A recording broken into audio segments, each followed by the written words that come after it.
for the next 3 to 4 years.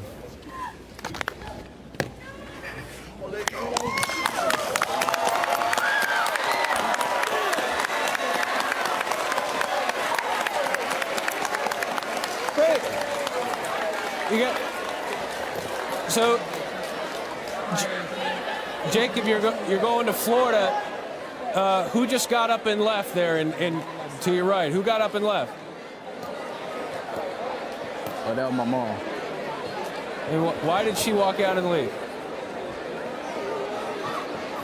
I don't know. I don't know exactly why she walked out, but yeah, it is. I don't know. Jacob, we saw her wearing the Alabama sweater there. What were those conversations like with her about where you were going to school? We had a lot of conversations back and forth about where I should go to school at, but it was like God led me and my gut, and God led me in the direction that my heart desired. So I followed along with it. I couldn't go with my mind. I wanted to go with my heart. So from there on out, God led me on. He told me to pick my decision that I wanted, and that's what I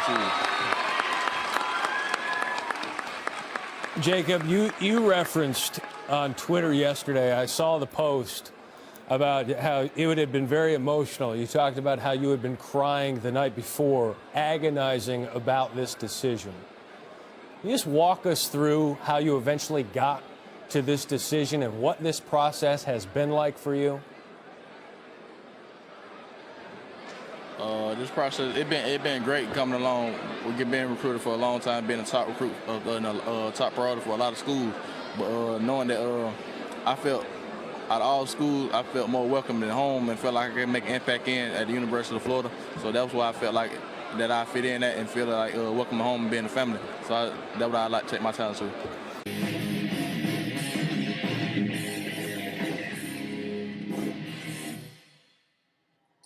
Landon Collins during his photo shoot, and now Landon Collins is standing by for our American Family Insurance verbal commitment with GYNOCRACY. All right, guys, thank you very much. Here with Landon Collins, the #1 safety nationally in the ESPN U150.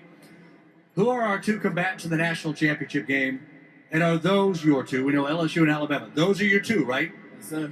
I can tell you this, through the world of social networking, your announcement is so highly anticipated, it's unbelievable. First off, how difficult was the decision?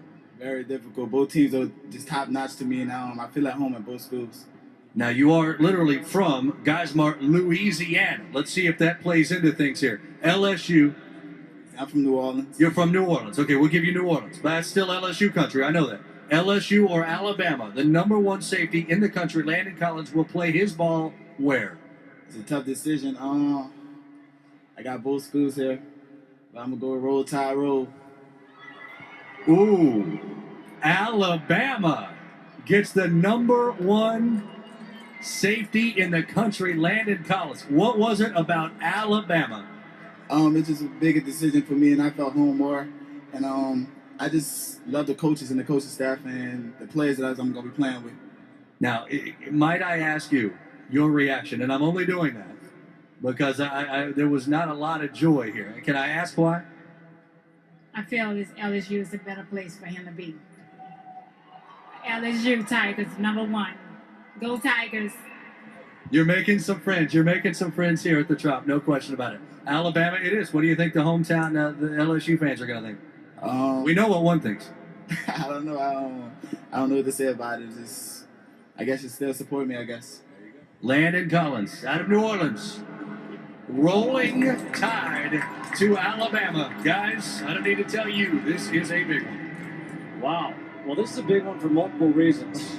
One, he's a phenomenal player, but two, it looks like he's going against the wishes of his family here. What I always say in recruiting, who do you got to identify? The decision maker.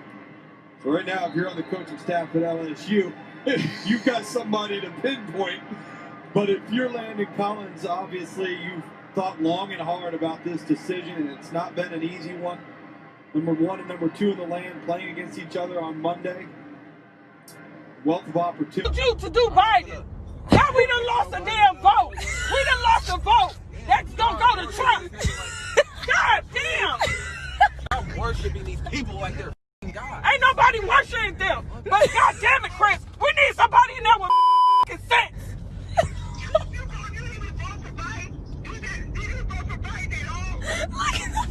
He vote independent. Why would you do that? Why would you do that? You know what I said do when you go in there. You go. That's what I did. No, you did. You go in there. This shit funny. I told you. I said go Democrat Biden. Now there's a fucking vote that we done lost that can fucking go to Trump. This is why I don't do politics. I will never do this again. He said he ain't gonna vote again. Oh. So I sent that clip to Captain Solo, and I gave him some things to think about. He gave me some things to think about because we discussed it, you know, with this mother in the car and chastising the son about, you know, who he wants to vote for. And there's a couple things. I sent him the clip of Maxine Waters in its entirety. I sent him the clip of the second part of The Queens with Claudia Jordan, because they had a first part. You know, we all saw the first part with Ice Cube. Then they had the second part. And the second part, something that Captain Solo picked up on, was where Lisa Ray said something like, it's not like we're asking you to, you know, have our babies and ruin your body, right? Trying to, you know, insinuate that, you know, that's what women are out here sacrificing and doing for men. And we're just asking you to, you know, basically go out here and vote. And again, we see that obviously there's a difference between the way that black women have, you know, their interaction with the Democratic Party versus black men, or a growing tide, you know, of black men. I think that, I mean, people talk about being on the Democratic plantation. I think part of the problem is, or a great deal of the problem as it pertains to black men, is a lot of black men are on the matriarchal plantation. You know, I know that 80% of black men still went out here and voted for, Joe Biden. Even though there's a growing number of black men that are like, look, black people have been voting for the Democrats for decades and ain't got shit to show for it. And, you know, what I've seen from a lot of the women is even the mother in the video, you know, she had this attitude like, you know, we need somebody in the White House that has some sense.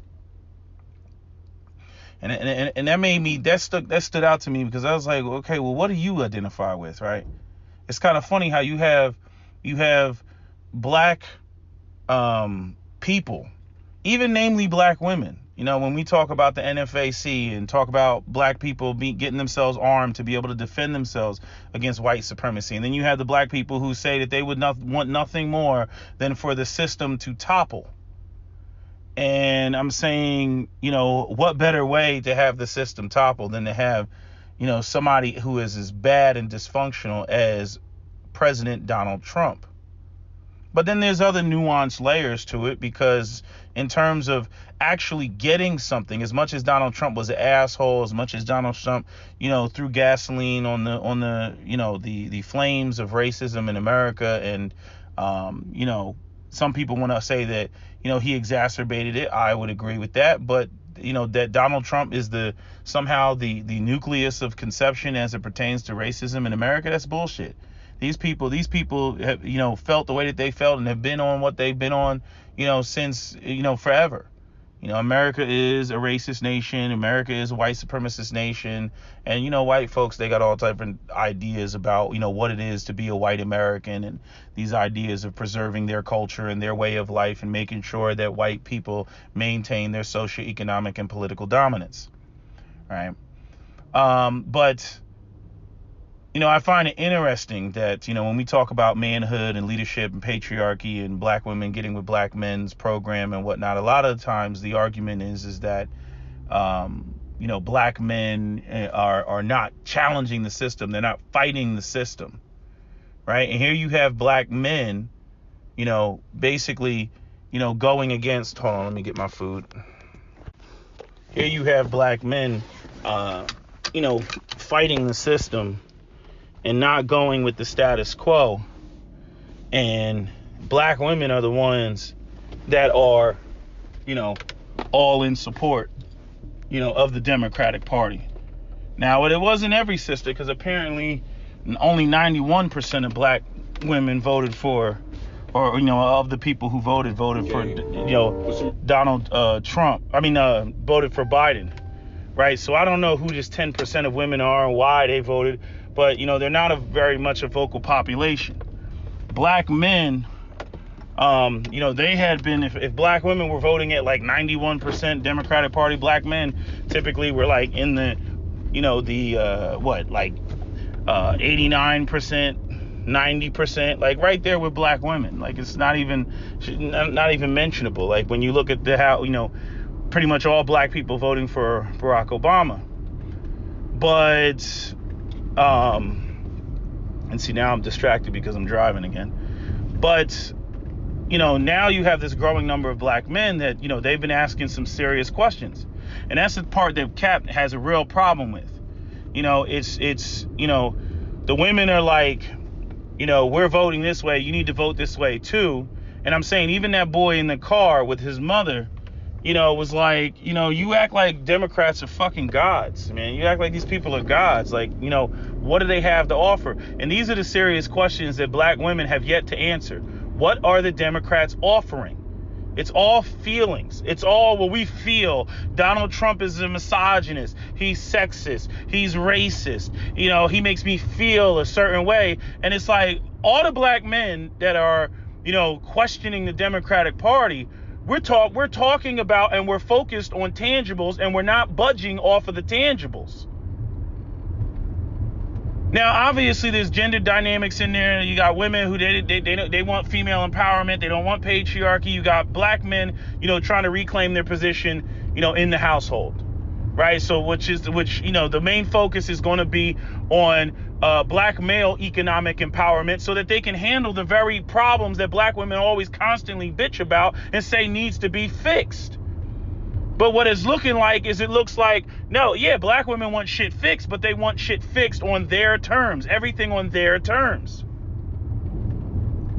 And so getting into the boy, and the thing is like, you know, it's not just this case. We've seen this case multiple times. Aside from Maxine Waters saying what she said, you know, that she'll never forgive black men, and Joy Reid up there talking about you can't come to the cookout with her extra shit. She's not even ADOS.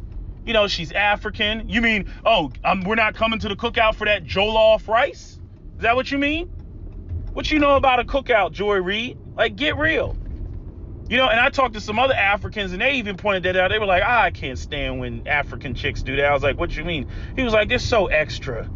You know, they're trying to prove that they're, you know, their African Americanness and whatnot, and they just roll their eyes because they know the other secret conversations talking about akatas and all that other shit that go on with Africans about African Americans. But then, you know, they do some shit like white people do, where they try to prove and showcase just how down they are. You know, you can't come to the cookout. Like, really? Like, that's not even a term like we use like that. You know, so, you know, I'm thinking about that. I'm thinking about, you know, remember those, the LSU, you know, mine was LSU, baby, right? Those two football players, young black men, got scholarships to go to whatever university they wanted to go to play football. And they picked a team that mama didn't like. And, you know, you had the one woman, she walked off the stage. You had the other woman, she couldn't even be happy for her son. I'm like, your son's going to the university, you know, possibly going to the NFL after that. And he makes a decision about where he wants to go, and, you know, I mean, can't even be happy for the boy. This is, I mean, I don't know how many receipts we need, people. I mean, this is typical single-mothered black woman behavior. And, you know, I ran by Cap, you know, this whole, you know, all the clips, we talked about it, and he had a question. He said, why is it that black men, you know, this goes on, you know, we deal with it for 18 years. Why is it, you know, black men don't make the connection when it comes to these women trying to control shit? You know, you hear these guys on the blog talk radio shows, you know, and they don't get it. And there's some people, you know, who they will never get it. It's just, they just don't have the mental capacity to get it. Right? And, you know, Cap has his own personal journey, because when he was growing up, basically what he went through was a number of abuses of power that negatively affected him. You know, like, because I painted the picture for that scenario, you know, the women in Cap's family, the type of shit that would have been done is, you voted for Biden, you can get out of the car. And they would have left his ass on the side of the highway, you know, and, you know, he would have had to sort that out.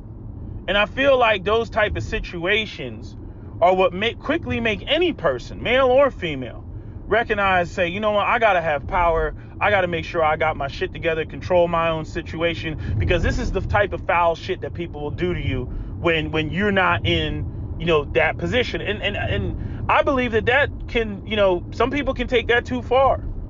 You know, some people would argue you can never take power too far, but then, you know, that creates a situation where people are less trusting. They always got to make sure that they're in control to obsessive levels. And Cap will admit that he has to be in control, you know, at obsessive levels, because, you know, he'll have flashbacks to, you know, shit that was done to him. His mother sickened, you know, his stepfathers, you know, on his ass. And yes, stepfathers, because she was married 3 times. You know, so you know, these are the sorts of you know, situations, you know, that unfold and transpire. And he said, you know, why is it, you know, brothers don't get this? And I said to him, I said, you know, I think a lot of the situation is most guys' situations with their single mothers are not that extreme. You know, having stepdad sicked on your ass, or having, you know, the type of mother that, yeah, they'll bitch, they'll complain and all that other stuff, and shout, yell, piss, shit, and fart. You know what I mean? But the idea of, you know, throwing you out or cutting you off, most black mothers are not going to do that. You see this even with the drug dealers. Their boy gets arrested multiple times before the mother puts him out on the street. The women in Captain Solo's family were not like that. And, you know, I mean, there's been, I mean, the stories I know from me, not only Captain Solo, but other people who've been through similar situations of abuse, because that's what it was. It was abuse.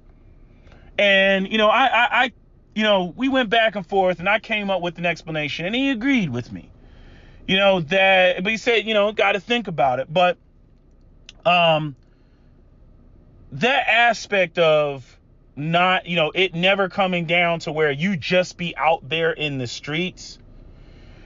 What a lot of black men do, and you all can correct me if I'm wrong and write whatever you want to write in the comment sections, they just chalk that up to that's black women's bad behavior or attitudes or whatever. They like, in other words, they don't look at it from the standpoint of they're in a weak position. They look at it from a standpoint of that's just her. You know, she's fucked up, or these black women are fucked up. That's how they chalk it up to, which leads into the interracial dating. And this is where black women get the 1-2 punch. Now, you see the clip, you see these mothers, okay? You know, and, you know, 18 years of that or more, 18 years of that, of shit, you can't do anything about it. And you got to deal with the attitude, the belligerence, all that stuff. Fuck what you got to say. Fuck your opinion, all this other stuff, right? Because, you know, she's your mother and you're dependent on her and you're subject to that type of bullshit. Or even if your father's there and you have a weak father, doesn't matter. You're still subject to, you know, the authority of the queen. 18 years of that bullshit, and eventually what you'll have happen is, you know, these guys, they in other words, to summarize, they'll just go out there and they'll choose other races of women because they don't have to deal with that, because that's not cultural in other groups. I've said it before. These boys are not going out here and getting black neck rolling white women. They're not getting, you know, white women that are on some fuck what you gotta say, or any other race of woman for that matter. They're not going out there and seeking that out. You know, these boys, you go through, you know, about 2 decades of that type of bullshit that you saw in that car. You're not going to look at black women like, you know, that's anything that you want to get with. You're going to be on some Kodak Black shit. Light-skinned, feminine, light-skinned women, and femininity is soft. Dark-skinned women, oh, they hard like that. That woman in that car, she was hard. And I'm saying the 1-2 punch is, you got 18 years of that shit, and then you got white media just bombarding the media waves with white and light skin femininity. I'm like, nah, man. I'm like, sisters are done by the time these boys get to, by the time they graduate high school. And that's what you're hearing. That's what you heard with that interview with them 16-year-old black boys, 16 to 21? Those black boys in New York that they were running around talking about they're not into sisters. Whether it was Mikey Dread's son, talking about he don't deal with sisters and the attitude and all that other stuff. And I've already said it. These women don't recognize like how much the young men hate that shit. They cannot stand that shit. And then we dove into the whole, because sisters will be like, no, well, y'all got to fix the community and all this other. Even Cap has acknowledged, he says he was completely wrong on that front. The whole idea that, again, going back to belief systems and wrong orientation. The whole idea, you're going to come in there and you're going to fix the environment and that the women will fall in line or recognize that, you are a fixer-upper or that you're a patriarch or that you got your shit together. And then he even referenced what Amsat and Dahl said years ago. Amsat and Dahl, they had a private conversation. Amsat and Dahl just basically said, every black woman that she knows, every last one of them have basically had a decent, a dude that was established, decent dude, and they fucked it up. And, Kevin Samuels has said the same thing, that all these women have been with established dudes and they fuck it up.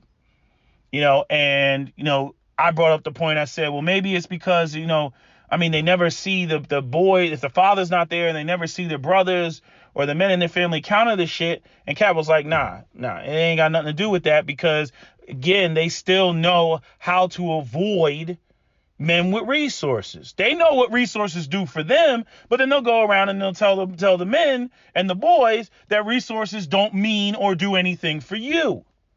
So he's like, nah, it ain't got nothing to do with that. This shit is, wrong orientation. That they're supposed to be the queen. They're supposed to be running shit. You're supposed to get with their program by default. And you see, again, how many examples do we need? You got this clip in the car. You got Maxine Waters. You got the Queens and Vivica A. Fox and Claudia Jordan. You got the basketball, the football players, both of them.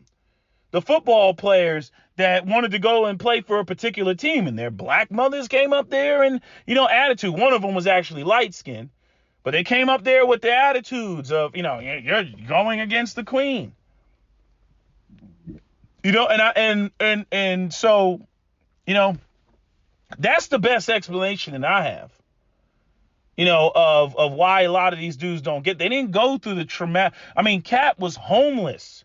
He was living underneath the bridge, ran away from home, saved his mother from a domestic violence incident only for her to get shot 5 times later. And even he'll acknowledge, sassy mouth. And there was another woman online. I'm not going to say who it was. Some of you know who it was. From a long time ago. She was in these conversations and she said, and I quote, we don't like lames because they ain't got no motherfucking street smarts. Well, she was shot by her Ray Ray and Pookie boyfriend. And a lot of people didn't know about that. But yeah, she was shot and she survived. But he got, her she was running around messing with Pookies, talking about, not like you fucking lames and everything else. Well, her Pookie boyfriend, got charged with attempted murder. Tried to take her the fuck out, just like Captain Solo's mother was shot 5 times with a .38 revolver. So, I'm not going to put that on women, with these dudes with not having to check behavior. I'm not going to put that entirely on women, but it's like, damn, like y'all really just act like you can talk to black men just any type of way. See, Cap was at advanced levels. He at 9 years old, if that was him in that car, Cap was like, I would have been like, stop the car. I'm getting the fuck out. Even though he wouldn't even been old enough to do no shit like that. He would have been like, I'm getting the fuck out. Because that's always been Cap's demeanor. He's like, man, if you don't want me around that much, I'm going to get the fuck out of your hair. And this was Captain Solo's anger with his father, who had a little futon that he was sleeping over, his sister's house. But there were reasons why his father completely shut down, that pertains to his mother. I'm not going to get into that, but there were reasons why. But the problem is that Cap, at the end of the day, this man still had a son. Cap's father still had a son. Like, you still got a son out here in the world. You can't just shut down because you got issues with the mother, So, basically, Cap's father was on some, nobody's ever going to hurt me like that again. And he just completely shut down, moved in with his sisters, slept on a damn, futon for the next 30 fucking years and never bought a house, never bought a piece of property, none of that. And it was one of the reasons why even when Cap got on him, Cap got in the plant and Cap went out there and bought a house and got a home and everything else, his father never really wanted to come around. And somebody explained that to him, basically saying that, he didn't want to come around, man, because, there's a lot of guilt that comes with that. When you have, a child out there in the world that, has himself together, and you didn't contribute to that. So that leaves you feeling some type of way because, here you got a son that's out there making moves that you're not making. And so you end up with fathers that end up feeling some type of way about that. And so, it's like, with Cap, I was like, yeah, you had a lot of traumatic shit that happened with you. And I don't blame Cap not one way for the way that, he is and the way that he turned out. He had the right approach. Like his grandmother used to say, one time he him and his aunt got into it and she, he was 16 years old. She gripped him up by the collar, because I don't know, she wanted him to do something or whatever, and she threatened him and his grandmother, basically yelled from the other room and she was like, hey, back off. She was like, that is not the one that you threatened with doors. Basically pointing out that, her, Cap's cousin, every time the mother would threaten some shit, he would cower. He threatened to take away shit, threatened to, kick him out and everything else, pack his bags, leave him outside the door. He would be crying because he didn't know where to go. Cap wasn't the one to do that too. You threaten Cap with a door, that motherfucker would, again, if he's pissing you off that much, Captain Solo is the type that he would rather go live in the wilderness than be around you, dependent on you, and you just that pissed off, because of some bullshit. He didn't pick up a shoe that he left on the ground or some shit. He's like, man, I gotta get the fuck out of here, man. I'm not doing that shit. I'm not gonna be subject to your fucking tyranny. And I'm saying, even with my own mother, I look at my grandfather and I'm saying, like I said, him and I got into it a couple times, so I may have not seen the whole iceberg, but I definitely saw the tip of it. So I'm just saying, as it pertains to, this whole situation, I'm looking at it and I'm saying to myself, when I see these situations and you get the black women, they want to bitch and they want to talk about these boys ain't men and all this other, I'm like, you all are raising them. This is what you raise. You're doing shit that pisses them off. Now, they may not go out there and be on some Captain Solo, on some stop the car shit. They may not go out there and look at it like, oh, well, if I fix this, and I was explaining to Cal, I was like, no, they just don't deal with it. When you and the other thing is like, even with the whole sick dogs and getting these dudes that are just concerned with pussy, these stepfathers that come in there. Like I said, a lot of these stepfathers are not fucking heroes. A lot of these stepfathers are men that couldn't get the childless version of the woman that they just got. They couldn't get the woman that they wanted. So they settled with the single mother because they were either lonely, don't have their shit together, or the woman looked good enough, and they got to deal with the child that they don't really want to fucking have to deal with. It's a burden. Again, going back to Kevin Samuels, laying all that shit out with how men don't want to deal with that. But see, what happens when you get a low value man and he's dealing with a situation that he doesn't really want to deal with? He's not in the position to say, fuck that, I don't want to deal with that shit. He's in the position where he's saying to himself, it's the best I can get. He's settling. And a lot of these single mothers out here don't want to face the fact that a lot of these dudes that link up with them are indeed settling. They want the Sierra situation where Sierra's just so fine and attractive and beautiful and desirable that Russell Wilson just cannot resist. But everybody forgets about the rumor that Russell Wilson's wife cheated on him with his teammate, which highlights the fact that Russell Wilson just might not have any game, just like Tiger Woods didn't have any game, which is why he was running around with strippers and waitresses. In other words, women that had to come to him, come to his table, come and service him. Tiger Woods didn't go out there and grab and snatch up what he wanted. No, he fell into some Elin Nordegren, which was an attractive white woman. She was a nanny. He's a billionaire. He fell into that. But Tiger Woods was never the type to go out there and pursue the women the high value, high quality women that he would actually want like that. He fell into pussy. He didn't go out there and hunt the shit because he was corny. He was the ultimate version of an EL. And so I'm saying, when I look at Russell Wilson, I look at that photo where he got his face in Sierra's ass while she's holding Future's baby. I'm like, what type of fucking ass backwards matriarchal bullshit is this? Okay, I don't look at Russell Wilson like he's just the alphaist of alphas and an alpha male, which is the way that black women want to paint him. All these women talking about course correction like single motherhood is the default and childless men should be going out here and getting with single moms. Yeah, they would love to paint that picture. Freaking, Russell Wilson is the fantasy. A woman went out there, she made a mistake, she fucked up, and then she goes out there and gets with a multi-millionaire because, he just recognizes the awesomeness that is her. That's the fantasy. That's why these women, rally, behind the Sierra Russell Wilson situation. But at the end of the day, these men are suckers.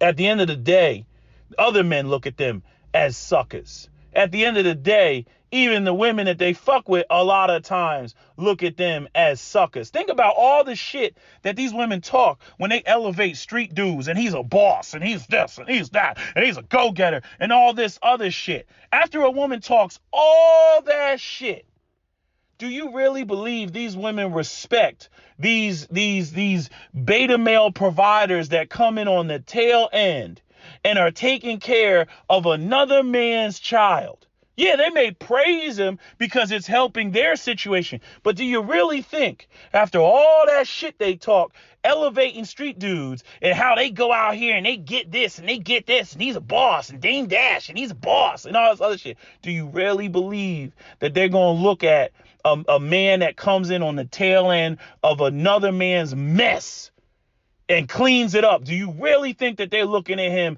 like that's a man to be respected? Oh, they try to elevate it and try to make it look good and, throw the sprinkles and icing on the cake and everything. Oh, they try to paint it up real good.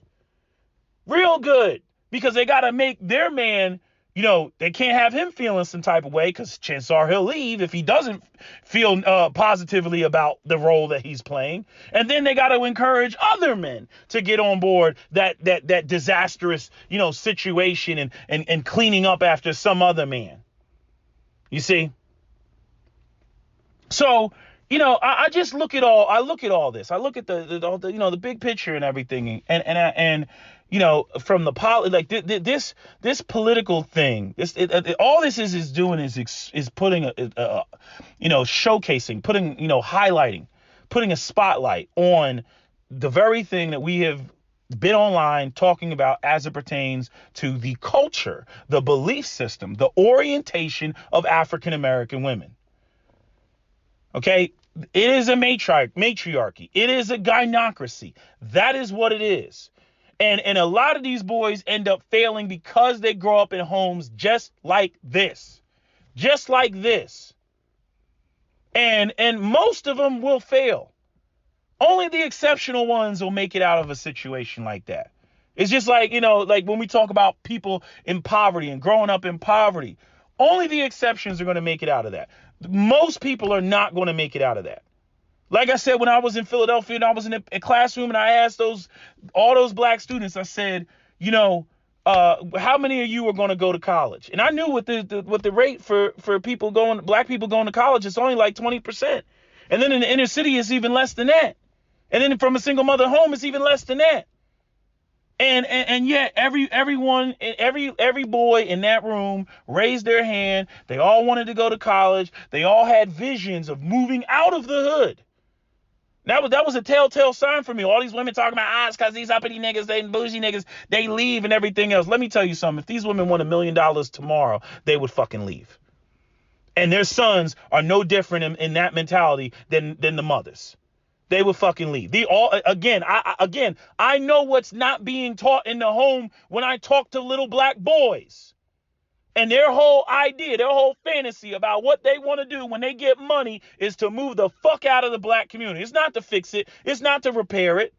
So when these women throw out the fucking repair of community, that's a busy assignment because they're not teaching that to their boys.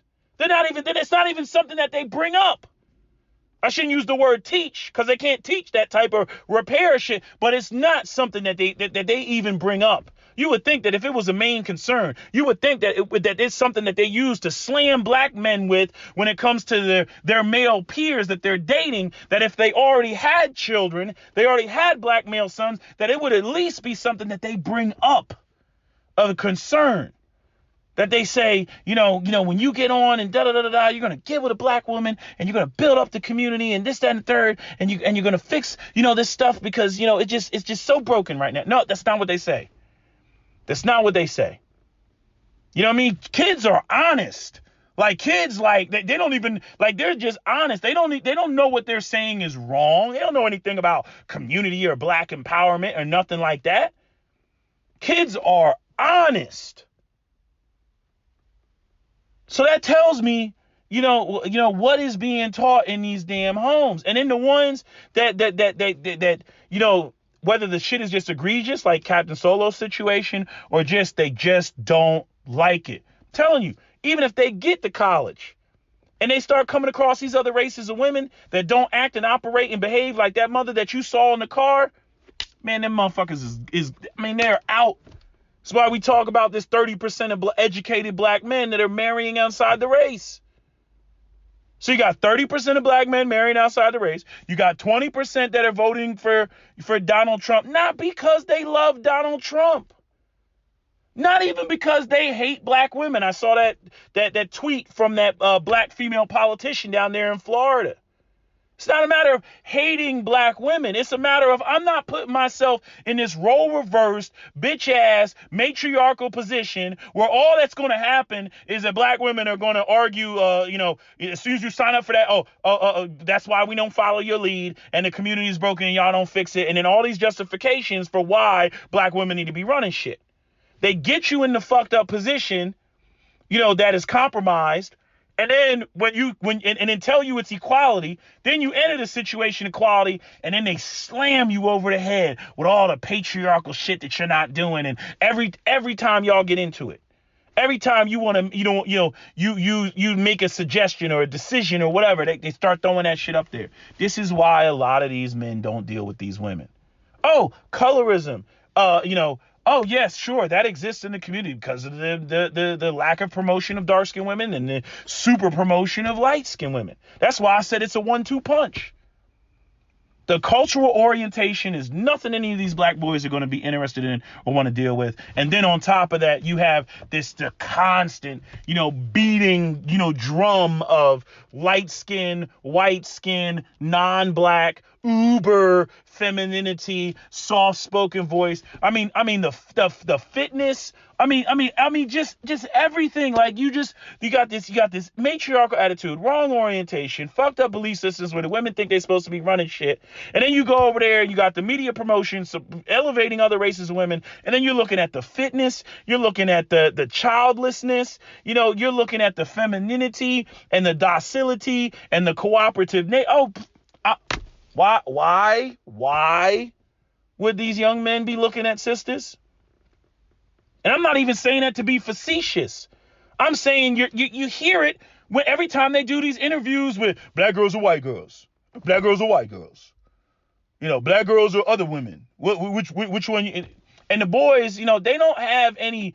You know, you know, like there's still the guilt and the shame that lingers around in terms of like, you know, well, we really should be linking up with sisters and, you know, the community and black empowerment. You can't really have black empowerment. You're not giving with black women and everything. But in terms of, you know, just jumping up and down, being ecstatic about going out here and getting with black women, you know, in terms of just, you know, just having nothing but positive things to say about black women. Like, it's not like dudes don't say it just because they're mean spirited. They say it because they can't say it. They can't just sit there and say, oh, black, they're the most wonderful beings on planet Earth. That's not our experience. Sorry, it's not. I mean, that video clip gave me flashbacks with my own mother. And I'm saying that the argument that we had over the phone, that was recent. That was recent. My dad called me back talking about why you get her started, because he's got to deal with the shit for the rest of the day. You see, he's got to deal with her bad attitude for the rest of the day, you know, based off of that shit. You know, but you know, I'm like, that's it. Like, I shit you not. That is exactly how charged my mother got when I told her, you know, when I pushed back on this idea of not voting for the Democrats, and how, you know, I'm like, no tangibles, no vote. I'm sick of the fucking symbolism. You know what I'm saying? Like I'm like, what don't you get about this? Why are you so invested in the Democratic Party? I don't give a fuck about what Donald Trump says, how many times he drops the M-bomb and all this other shit, and Africa's a shithole and everything else. I'm like, you know, increase funding for HBCUs. I'm like, okay. I care about the results. I care about what's getting done. I don't give a fuck about name calling and all that shit. Do I like it? No. Do I care for it? No. Do I love it? Most certainly not. But at the same time, I don't care what direction getting what we need done, how we do it. You know what I'm saying? I mean, this is the problem with, like, this is, you know, it's like what I talk about with Christianity and everybody, oh, we're Christians and we got to do everything right and everything. And yet we're in a society where the system of white supremacy, they cheat left and right all over the place. They're cheating all over the goddamn place. Left and right. And yet we out here, oh, you got to follow the rules that they set up. Oh, you got to do things this way and that way. Right? And we're subject to their bullshit. You see? You know, all because we're trying to do things the moral way and the righteous way and the just way. Okay? When white supremacy gets exposed for the things that it has done, where's the morality? Where's the justness? Right? Where's the righteousness? Like I said with Jared Taylor, once you lay out, we want to maintain power, then motherfucker, you can spare me with the idea that it's a goddamn meritocracy and it's all about getting good grades and making sure that you have the particular skill set and everything. Not when you see this sort of nepotism and whatnot in corporate America. When people get jobs and opportunities based on the fact that they know somebody, they were in a particular fraternity, you know what I'm saying? They're connected to somebody, their dad golfs with this other person's dad and everything else like that, and multi-million-dollar deals are happening because of that. I'm not trying to hear that bullshit. You know? But anyway, let me go. That's all I got to say. That's my video. SWP out.